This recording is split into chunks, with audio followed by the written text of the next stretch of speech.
नमस्कार। दिखाई दे रहा है आप लोगों को साफ साफ सब कुछ।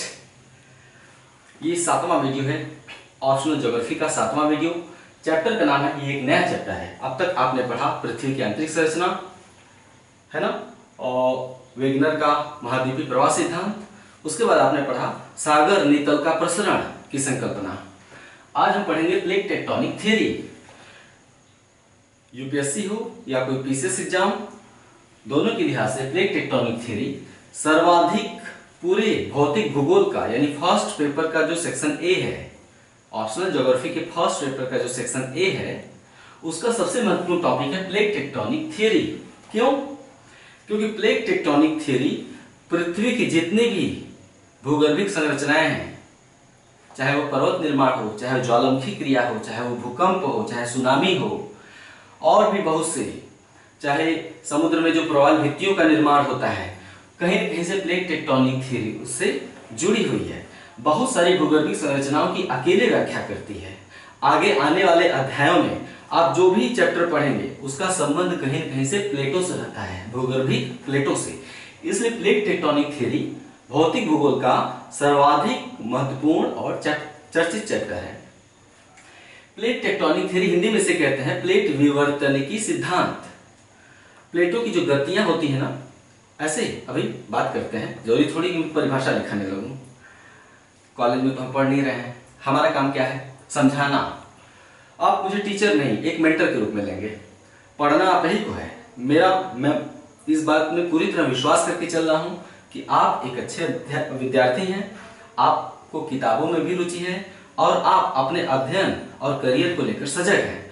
आपको मुझसे क्या प्राप्त करना है? केवल दिशा। मैं दिशा देता चलूंगा, नोट्स भी लिखवाऊंगा, लेकिन वो तो परंपरागत तरीका है। नोट्स में लिखवाता ही हूँ, क्लास खत्म होता है नोट्स लिखवा देता हूँ, लेकिन जो मैं समझाता हूँ वो वास्तव में सबसे महत्वपूर्ण है। उसी की छाप आपके दिमाग में पड़नी है। तो प्लेट विवर्तनिकी सिद्धांत, जो प्लेटों की, भूगर्भिक प्लेटों के बारे में बचपन से अब तक कुछ न कुछ तो सुना ही होगा। तो प्लेटों के जो किनारे होते हैं ना, प्लेट किनारे, उनकी जो गतियां होती है ना, तो गतियों से, उनकी गतियों को ही विवर्तनिकी कहते हैं, है ना, टेक्टोनिक कहते हैं। प्लेट किनारे टकरा सकते हैं, आपस में दूर जा सकते हैं और अगल बगल सरक सकते हैं। उनमें 3 तरह की गतियां होती हैं जो भूगर्भिक प्लेटें होती हैं। आपस में ऐसे टकराते हैं या फिर दूर जाते हैं। और तीसरी गति कौन सी होती है? ऊपर नीचे, यानी ऐसे, धरातल ऐसे है ना, तो ऐसे ऐसे सरक सकते हैं, ऐसे। तो 3 तरह की प्लेटों में गतियां होती हैं। इन गतियों के से परिणाम स्वरूप जो प्रभाव उत्पन्न होता है उसे कहते हैं टेक्टोनिक या विवर्तनिक क्रिया, इंग्लिश में टेक्टोनिक। सवाल है कि प्लेटें होती क्या है? आइए, प्लेट विवर्तनिकी को जानने से पहले हम जानते हैं प्लेट क्या है। प्लेट, सवाल बन सकता है, प्लेट के बारे में आप क्या जानते हैं? भूगर्भिक प्लेटों पर 200 शब्दों या 150 शब्दों में टिप्पणी कीजिए। हो गया? भूगर्भिक प्लेटों पर, प्लेटों के बारे में ही आपको बताना है। सवाल आ गया। तो सबसे पहले प्लेट क्या है? हम जो पृथ्वी की आंतरिक संरचना पढ़ रहे थे उसमें हमने देखा था कि पृथ्वी में 3 बृहद मंडल हैं, क्रस्ट, मैंटल एंड कोर। वो जो विभाजन था उसे हम रासायनिक विभाजन कहते हैं, यानी सियाल, सीमा और नीफे। सिलिका एल्यूमिनियम, सीमा सिलिका मैग्नीशियम, नीफे यानी निकल और फेरस, वो रासायनिक विभाजन था। भूकंपी साक्ष्यों से प्राप्त प्रमाणों के आधार पर हमने पृथ्वी को आंतरिक रूप से 3 बृहद मंडलों में और उसके बाद उपमंडलों में बांटा था, है ना। जैसे ऊपरी मंडल, निचला मंडल, बाह्य कोर, आंतरिक कोर। इनकी गहराई ऐसे थी, क्रस्ट की 30 किलोमीटर तक, फिर 30 किलोमीटर से लेकर 2900 किलोमीटर तक मेंटल था। आप सब जानते हैं, सब आप पढ़ चुके हैं मेरे साथ, रिपीट कर रहा हूं। और 2900 किलोमीटर से 6370 किलोमीटर तक क्या था? कोर था। लेकिन पृथ्वी को एक दूसरे आधार पर भी विभाजित किया गया है। किस आधार पर? यांत्रिक गुणों के आधार पर। यांत्रिक विभाजन, रासायनिक का भी आपने देखा, अब यांत्रिक विभाजन देखते हैं। पृथ्वी गोल है। पृथ्वी कैसी है? गोल है। पृथ्वी को आंतरिक रूप से यांत्रिक गुणों के आधार पर भी विभाजित किया गया है। हम गहराई के आधार पर यहाँ पे देखते हैं, है ना। ये सतह है और जैसे जैसे नीचे जाएंगे आप गहराई में चले जाते हैं। वही गहराई को यहाँ दिखाने का प्रयास किया गया है। तो यांत्रिक गुणों के आधार पर भी पृथ्वी के आंतरिक बनावट को या पृथ्वी के आंतरिक भौतिक बनावट को, जब यांत्रिक नाम लेंगे तो भौतिक बनावट हो जाएगी, रासायनिक नहीं। तो भौतिक बनावट को 3 भागों में बांटा गया, 4 भागों में बांटा गया है। ये 4 भाग कौन कौन से हैं? लिथोस्फीयर, एस्थेनोस्फीयर, मध्यमंडल, इसे इंग्लिश में मेसोस्फीयर कहते हैं। मध्यमंडल यानी मेसोस्फीयर, और यह गंभीर मंडल यानी बैरिस्फीयर। लिथोस्फीयर, एस्थेनोस्फीयर, मेसोस्फीयर और बैरिस्फीयर। यांत्रिक गुणों के आधार पर ही पृथ्वी को 4 मंडलों में बांटा गया है ना। इन चारों मंडलों के आपने नाम देखा, नाम आपने लिख लिया। अब आइए लिथोस्फीयर क्या है, लिथोस्फीयर के बारे में समझते हैं। लिथोस्फीयर को हिंदी में क्या कहेंगे? स्थल मंडल। जो ऊपरी सतह है उसे क्या कहते हैं? स्थल मंडल। आप देख रहे हैं कि क्रस्ट की मोटाई 30 किलोमीटर है, लेकिन लिथोस्फीयर की मोटाई कितनी है? 200 किलोमीटर है। साफ साफ यहाँ पे दिखाई दे रहा है। भू सतह यानी 0 से लेकर 200 किलोमीटर की गहराई तक लिथोस्फीयर है। हुआ यह है कि लिथोस्फीयर के बारे में आप पढ़ रहे हैं कि यांत्रिक रूप से जो क्रस्ट है और मेंटल का ऊपरी भाग, आप देख ही रहे हैं कि क्रस्ट की मोटाई यहां तक है, लेकिन लिथोस्फीयर कहां तक चलाया है? लिथोस्फीयर यहां तक चलाया है। जिसमें क्या क्या शामिल है? लिथोस्फीयर में क्रस्ट शामिल है और मेंटल का ऊपरी भाग शामिल है। साफ साफ दिख रहा है, साफ साफ समझ में आ रहा है कि लिथोस्फीयर क्रस्ट और मेंटल के ऊपरी भाग से मिलकर बनता है। क्यों? इन दोनों को हम मिला क्यों देते हैं? क्योंकि यांत्रिक रूप से मतलब भौतिक गुणों के आधार पर यांत्रिक रूप से क्रस्ट और मेंटल का ऊपरी भाग एक ही परत की भांति व्यवहार करता है। यांत्रिक रूप से क्रस्ट और मेंटल का ऊपरी भाग एक ही परत की भांति व्यवहार करता है। इसे हम लिथोस्फीयर कहते हैं। वो व्यवहार क्या है अभी बताएंगे। इसे हम क्या कहते हैं? लिथोस्फीयर कहते हैं। भू सतह से 200 किलोमीटर की गहराई तक का भाग लिथोस्फीयर के अंतर्गत आता है। ठीक, इसको ऐसे समझ लें, ऐसे ये 0 लिख लें, यहां पे क्या लिख लें? 200, इधर लिख लें क्रस्ट प्लस यहां पे क्या लिखेंगे? मेंटल का ऊपरी भाग। अभी मेरा काम समझाना है, न कि आपको परिभाषा और नियम बताना। आपको अभी समझना है प्लेटों के बारे में। तो क्रस्ट, यांत्रिक रूप से क्रस्ट और मेंटल का ऊपरी भाग एक ही भांति व्यवहार करता है, इसे हम लिथोस्फीयर कहते हैं। भू सतह यानी 0 किलोमीटर से लेकर 200 किलोमीटर की गहराई तक का भाग लिथोस्फीयर के अंतर्गत आता है। महाद्वीपों पर लिथोस्फीयर की मोटाई अपेक्षाकृत अधिक है। हम इस पट्टी को ऐसे ले लेते हैं, है ना। ये हम दोनों पढ़ते हैं। ऊपर का परत मान लेते हैं लिथोस्फीयर और नीचे वाला क्या है? एस्थेनोस्फीयर। ये नीचे वाला जस्ट नीचे क्या है? एस्थेनोस्फीयर। तो लिथोस्फीयर की मोटाई महाद्वीपों पर कुछ अधिक है, यहाँ लिखा है महाद्वीप और यहाँ क्या लिखा है? महासागर। तो लिथोस्फीयर की मोटाई महाद्वीपों पर कुछ अधिक है और महासागरों पर इसकी मोटाई कुछ कम है। क्यों? क्योंकि जब आप पृथ्वी की रासायनिक विभाजन को पढ़ रहे थे तो उसमें आपने क्या पढ़ा था? क्योंकि महाद्वीपों पर क्रस्ट की मोटाई अधिक पाई जाती है, जो कि लगभग 40 किलोमीटर है, यू नो, और महासागरों पर क्रस्ट की मोटाई केवल 6 किलोमीटर ही है। तो क्रस्ट की मोटाई महाद्वीपों और महासागरों पर अलग अलग है। इसके चलते लिथोस्फीयर की मोटाई भी महाद्वीपों पर अधिक हो जाती है और महासागरों पर कम हो जाती है ना। महाद्वीपों पर लिथोस्फीयर अधिक मोटा है, जबकि महासागरों पर यह कुछ कम है। क्यों? क्योंकि महाद्वीपों पर क्रस्ट की मोटाई अधिक पाई जाती है। नेक्स्ट, तो हमने थोड़ी देर पहले कहा कि क्रस्ट और मेंटल का ऊपरी भाग यांत्रिक रूप से एक ही भांति व्यवहार करता है। ठीक है। लिथोस्फीयर एक दृढ़ स्थलीय भूखंड है। क्या है? दृढ़ यानी एक कठोर भूखंड की मोटाई अगर हम ले, जिसपे हम खड़े हैं, पृथ्वी के भू सतह पर हम खड़े हैं ना, तो इस कठोर भूभाग की मोटाई कितनी है? 200 किलोमीटर है। तो लिथोस्फीयर एक दृढ़ स्थलीय भूखंड है। इस बात को बोल दीजिएगा। लिथोस्फीयर क्या है? एक दृढ़ स्थलीय भूखंड है ना। लिथोस्फीयर ग्रेनाइट और बेसाल्ट जैसी चट्टानों से बना है। यह एक दृढ़ स्थलीय भूखंड है क्योंकि यह ग्रेनाइट और बेसाल्ट जैसी चट्टानों से बना है।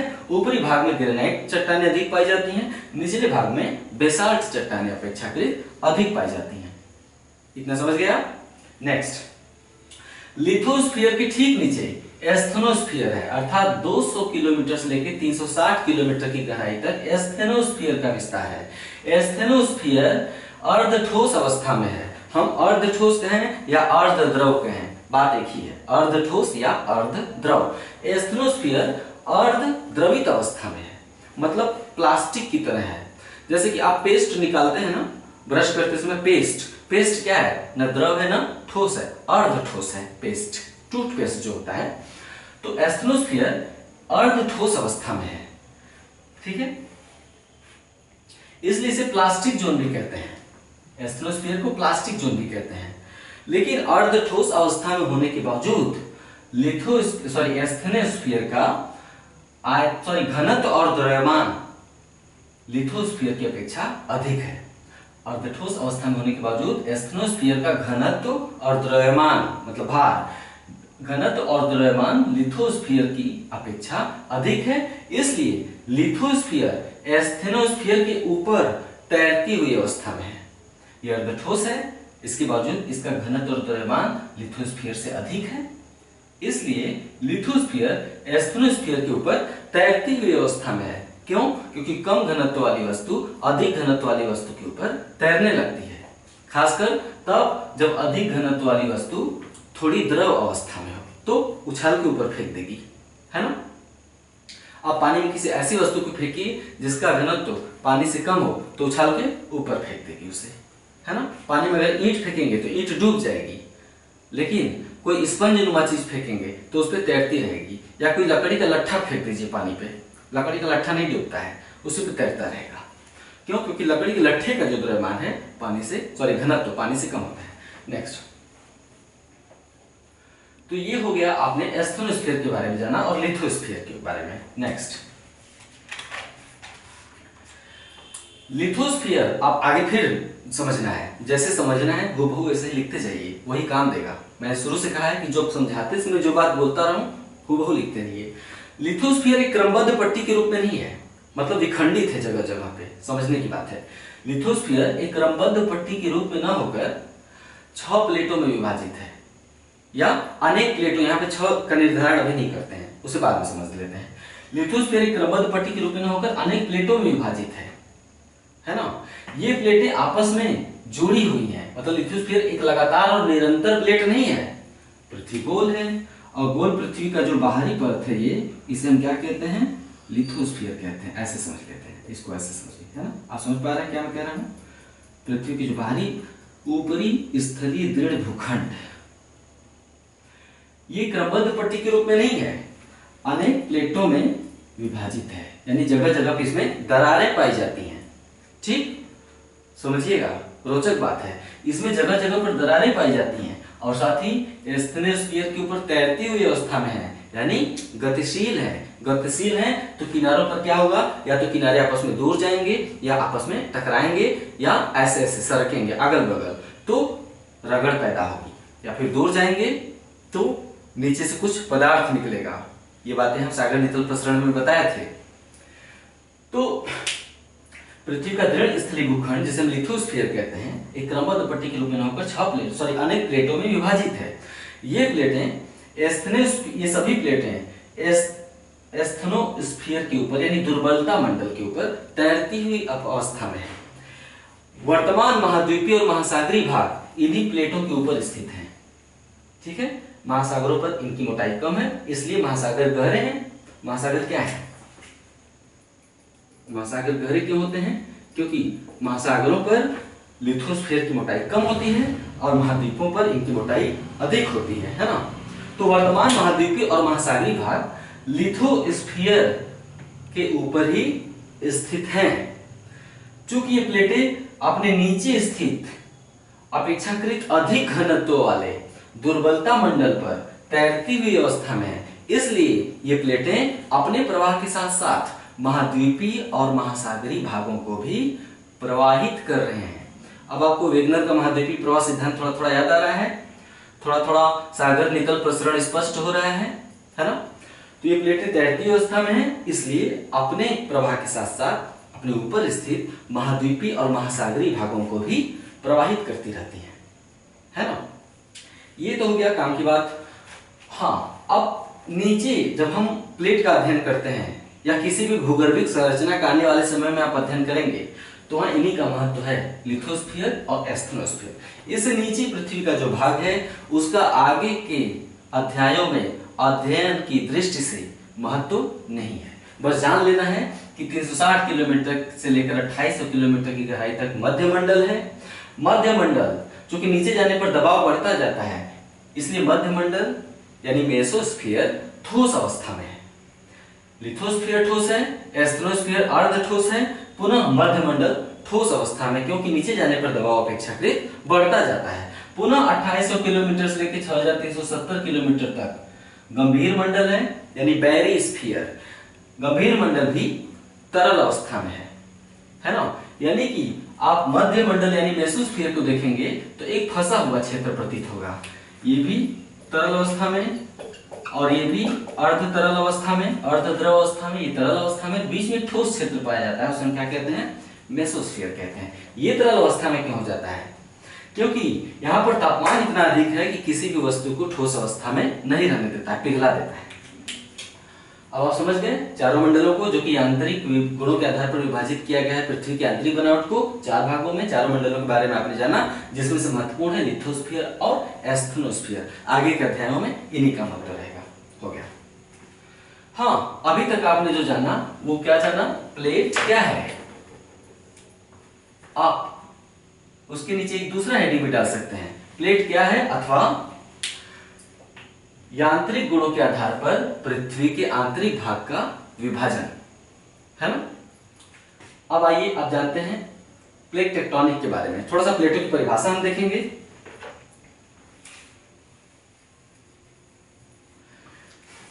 प्लेट की परिभाषा क्या लिख सकते हैं आप? पृथ्वी का ऊपरी दृढ़ स्थलीय भूखंड जो अपने नीचे स्थित अपेक्षाकृत अधिक घनत्व वाले दुर्बलता मंडल के ऊपर तैरती हुई अवस्था में है, प्लेट कहलाता है। पृथ्वी का ऊपरी दृढ़ स्थलीय भूखंड जो अपने नीचे स्थित अपेक्षाकृत अधिक घनत्व वाले दुर्बलता मंडल के ऊपर तैरती हुई अवस्था में है, प्लेट कहलाता है। उसके बाद क्या समझने की बात है कि पृथ्वी का दृढ़ स्थलीय भूखंड, पृथ्वी का ऊपरी दृढ़ स्थलीय भूखंड एक क्रमबद्ध पट्टी के रूप में न होकर अनेक प्लेटों में विभाजित है। इन प्लेटों के स्वभाव और गतियों से संबंधित अध्ययन को ही हम प्लेट टेक्टोनिक या प्लेट विवर्तनिकी कहते हैं। प्लेट विवर्तनिकी क्या है? प्लेट क्या है हमने अभी बताया, परिभाषा दिया। अब प्लेट विवर्तनिकी क्या है? इसमें लिखेंगे कि पृथ्वी का ऊपरी दृढ़ स्थलीय भूखंड क्रमबद्ध पट्टी के रूप में न होकर अनेक प्लेटों में विभाजित है। इन प्लेटों की गतियों और स्वभाव से संबंधित अध्ययन को ही हम प्लेट विवर्तनिकी कहते हैं। क्यों? क्योंकि प्लेट गति करते हैं और जिसका परिणाम इनके किनारों पर परिलक्षित होता है। नेक्स्ट, इन प्लेटों की मोटाई 200 किलोमीटर है। ये जो प्लेटें आप देख रहे हैं ना, कितनी मोटाई है? वही लिथोस्फीयर ही, उसके जो टुकड़े हैं अलग अलग प्लेट कहते हैं। तो प्लेटों की मोटाई भी कितनी होगी? 200 किलोमीटर है। महाद्वीपों पर प्लेटों की मोटाई अधिक है, महासागरों पर प्लेटों की मोटाई अपेक्षाकृत कुछ कम है। अब तक प्रमुख रूप से 6 प्लेटों का निर्धारण किया गया है। अब तक 6 बड़े प्लेटों और 20 छोटे प्लेटों का निर्धारण किया गया है। छोटे प्लेटों का महत्व न के बराबर है। अध्ययन की दृष्टि से हम इन्हीं 6 प्लेटों के बारे में जानते हैं। ये 6 बड़ी प्लेटें कौन सी हैं? ये 6 प्लेटें हैं, यहां पे लिख दें तो मजा आएगा। इसे मिटा दूं, आप इसे फिर देखना होगा तो पीछे जाके देख लीजिएगा, वीडियो को पीछे भगा के, है ना। लिथोस्फीयर में साफ साफ लिखा है क्रस्ट प्लस मेटल का ऊपरी भाग, ये पूरा मिटा रहा हूं।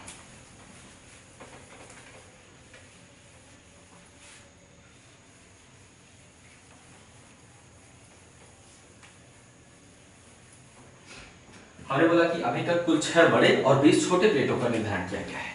बड़े प्लेट कौन से हैं? यूरेशियन प्लेट, दूसरा इंडियन प्लेट, इसे इंडो ऑस्ट्रेलियन प्लेट भी कहते हैं, ठीक है। तीसरा अफ्रीकन प्लेट। आने वाले इस अध्याय में आप इन्हीं प्लेटों का अध्ययन करेंगे, इनकी गतियों से संबंधित जो प्रभाव इनके किनारों पर पड़ता है उसका अध्ययन करेंगे। African plate. चौथा है अमेरिकन प्लेट, अमेरिकी प्लेट। पांचवा है पैसिफिक प्लेट। प्रशांत महासागर एक बहुत बड़ा महासागर है और वो स्वतंत्र रूप से एक अलग प्लेट के ऊपर स्थित है, उसे हम क्या कहते हैं? पैसिफिक प्लेट यानी प्रशांत प्लेट। छठवां कौन सा है? Antarctic plate.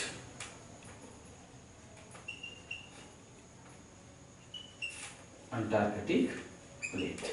ये 6 बड़ी प्लेटें हैं, है ना। आपने जाना प्लेट क्या है, आपने प्लेट की वर्तन जाना क्या है, ठीक है। अब आइए इसके बारे में थोड़ी बातें और जानते हैं।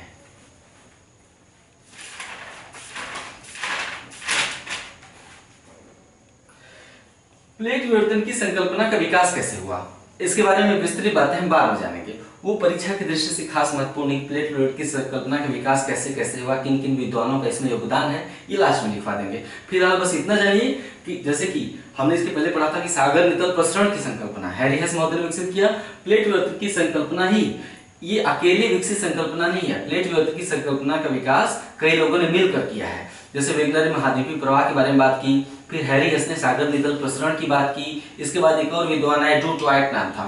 ड्रू टॉयट ने बताया कि अटलांटिक महासागर के दोनों तटों के चट्टानों की संरचना एक जैसी है, जैसे लगता है कि दोनों को तोड़ के अलग कर दिया गया है ना। ये बात ड्रू टॉयट ने बताई थी। तो कई विद्वानों का प्लेट विवर्तन की संकल्पना के विकास में, प्लेट टेक्टोनिक थ्योरी के विकास में कई विद्वानों का योगदान है। फिलहाल बस इतना जानिए कि प्लेट विवर्तन की संकल्पना का विकास या इसका उद्भव 2 आधारों पर हुआ है। पहला आधार कौन सा है? इस संकल्पना का विकास या उद्भव 2 आधारों पर हुआ है। पहला महाद्वीपीय प्रवाह की संकल्पना,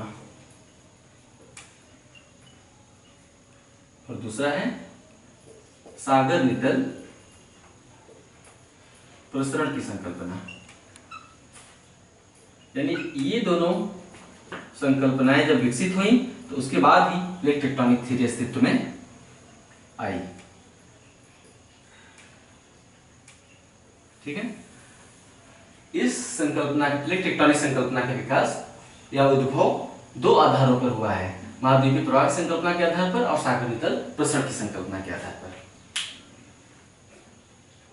प्लेटों के बारे में थोड़ी बातें और जानते हैं। ये 6 प्लेटें अपने नीचे स्थित अपेक्षाकृत अधिक घनत्व वाले स्टेनोस्फीयर के ऊपर तैरती हुई अवस्था में है। वर्तमान महाद्वीपीय और महासागरीय भाग इन्हीं प्लेटों के ऊपर स्थित हैं और ये प्लेटें अपनी गति के साथ साथ महाद्वीपीय और महासागरीय भागों को भी प्रवाहित कर रही हैं।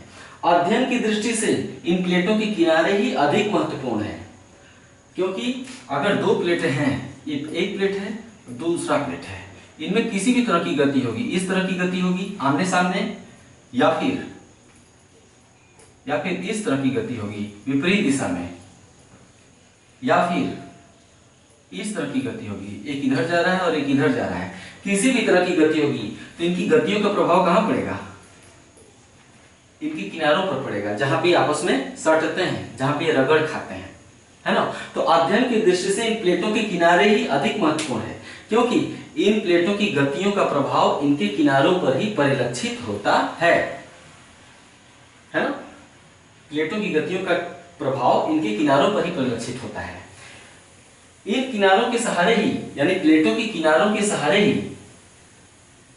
ज्वालामुखी क्रिया, भूकंप, पर्वत निर्माण और अन्य विवर्तनिक घटनाएं संपन्न होती हैं, है ना। फिर से बोल दूं, अध्ययन की दृष्टि से इन प्लेटों के किनारे ही अधिक महत्वपूर्ण है, क्योंकि इन प्लेटों की गतियों का प्रभाव इनके किनारों पर ही परिलक्षित होता है ना। चाहे ज्वालामुखी हो, चाहे भूकंप हो, चाहे पर्वत निर्माण हो या अन्य कोई विवर्तनिक घटना, है ना, उसका संबंध प्लेटों के किनारों से ही है ना। नेक्स्ट, सामान्यतः प्लेट किनारे 3 प्रकार के होते हैं। हमने कहा कि अध्ययन की दृष्टि से प्लेट किनारे ही अधिक महत्वपूर्ण है। अब हम प्लेटों के किनारे कौन कौन से होते हैं, कितने तरह के उनके किनारे होते हैं, आइए इस पर बात करते हैं। सामान्यतः प्लेट किनारे 3 प्रकार के होते हैं। एक, रचनात्मक प्लेट किनारा, विस्तृत बात अब आगे की जाएगी, लेकिन फिलहाल 3 किनारे जान लीजिए। रचनात्मक प्लेट किनारा, विनाशिक प्लेट किनारा, संरक्षित प्लेट किनारा। हमने यहाँ साधारण से चित्र बना दिए हैं कि नीचे आप भी ऐसे ही बना देंगे। रचनात्मक प्लेट किनारा, आप देख रहे हैं 2 प्लेटें एक दूसरे से दूर जा रही हैं। हमने केवल सांकेतिक चित्र बनाया है, विधिवत चित्र भी नहीं बना रहा हूं। जब प्लेटें एक दूसरे से दूर जाती हैं, प्लेटों के दूर जाने को अपसरण कहते हैं। प्लेटों के दूर जाने को क्या कहते हैं? 1 मिनट। जब प्लेटें एक दूसरे से दूर हटते हैं तो उस घटना को हम कहते हैं अपसरण।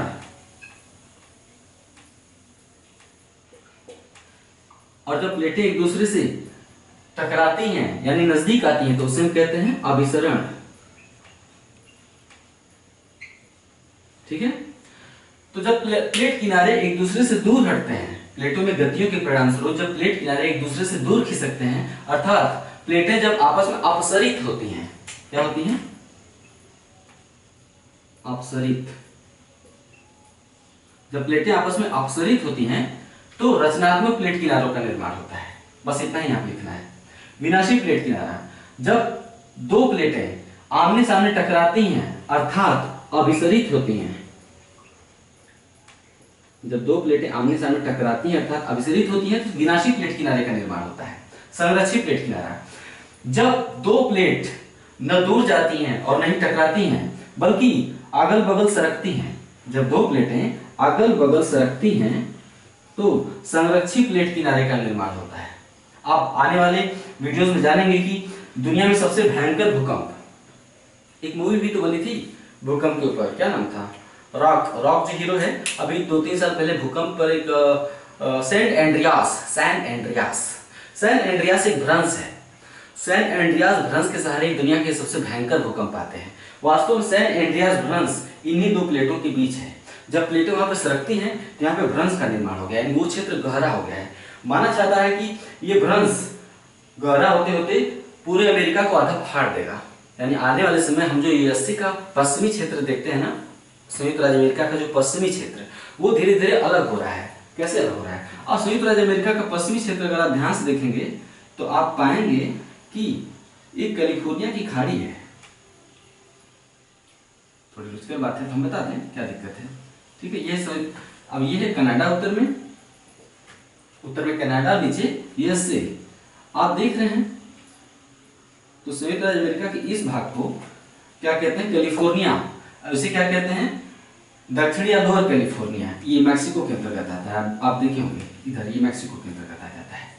तो ये वाला क्षेत्र पहले सटा था लेकिन अब धीरे धीरे ये इससे दूर जा रहा है। बीच में कैलिफोर्निया की खाड़ी है, यही है सैन एंड्रियास भ्रंश। ये वाला इलाका सैन एंड्रियास भ्रंश, संरक्षित प्लेट किनारे के सहारे, जिस पर मूवी बनी थी सैन एंड्रियास, ये भ्रंश है। माना जाता है कि ये पूरा क्षेत्र फाड़ के अलग कर देगा और ये पश्चिम की ओर प्रवाहित हो जाएगा। जैसे महाद्वीप आपस में टूटते हैं जुड़ते हैं, महाद्वीपीय प्रवाह में आपने देखा ना, वो सब प्लेटों के सहारे ही होता है, महाद्वीपों के टूटने और जोड़ने की क्रिया। आगे आप पढ़ेंगे। तो संरक्षित प्लेट किनारे के सहारे जो है कि भ्रंश का निर्माण होता है और दुनिया में सबसे भयंकर भूकंप संरक्षित प्लेट किनारे के सहारे ही आते हैं। उदाहरण के लिए अमेरिका का सैन एंड्रियास भ्रंश। हाँ, अब आने वाले वीडियोस में प्लेट टेक्टोनिक थ्योरी में हम जो भी विशेषताएं पढ़ेंगे, जो भी गतिविधियां पढ़ेंगे, वो इन तीनों प्लेट किनारों के सहारे ही पढ़ेंगे। रचनात्मक प्लेट किनारा, विनाशी प्लेट किनारा पढ़ेंगे, उसके बाद संरक्षित प्लेट किनारा और प्लेट टेक्टोनिक थ्योरी समाप्त। उसके बाद हम उसका आलोचना कर देंगे। वेगनर महोदय के महाद्वीपीय प्रवाह सिद्धांत में कमियां बता के उससे तुलना कर देंगे कि महाद्वीपीय प्रवाह सिद्धांत कैसे पूरी व्याख्या नहीं कर पाया और कैसे प्लेट टेक्टोनिक थ्योरी भूगर्भिक संरचनाओं का, पृथ्वी की गतिविधियों की संपूर्ण व्याख्या करने में सक्षम है। चाहे पर्वत निर्माण हो, चाहे ज्वालामुखी क्रिया हो, चाहे सागर नितल का प्रसरण हो, चाहे महाद्वीपों का प्रवाह हो, चाहे पर्वत निर्माण हो, हर गतिविधि की व्याख्या करने में प्लेट टेक्टोनिक थ्योरी सक्षम है। जैसे बोला हूं, लिख लीजिएगा। नोट्स अगले वीडियो में बनेंगे। हमने अभी आज का नोट्स नहीं बनाया, लेकिन जब प्लेट टेक्टोनिक थ्योरी को मैं पूरी तरह से समाप्त कर दूंगा तो फिर इसका नोट्स मैं आपको लिखवा दूंगा। अभी मैं छोटा छोटा नोट्स लिखवाने लगूंगा तो यकीन मानिए आप कमजोर हो जाएंगे। अब मैं नहीं चाहता हूं कि आप कमजोर हो। अभी जैसे जैसे बोला हूं समझते हुए उसे लिख लीजिए। जब ये पूरा चैप्टर खत्म हो जाएगा तो अलग से एक वीडियो बनाकर पूरा नोट्स आपको इसका दे दूंगा। ठीक है, नमस्कार।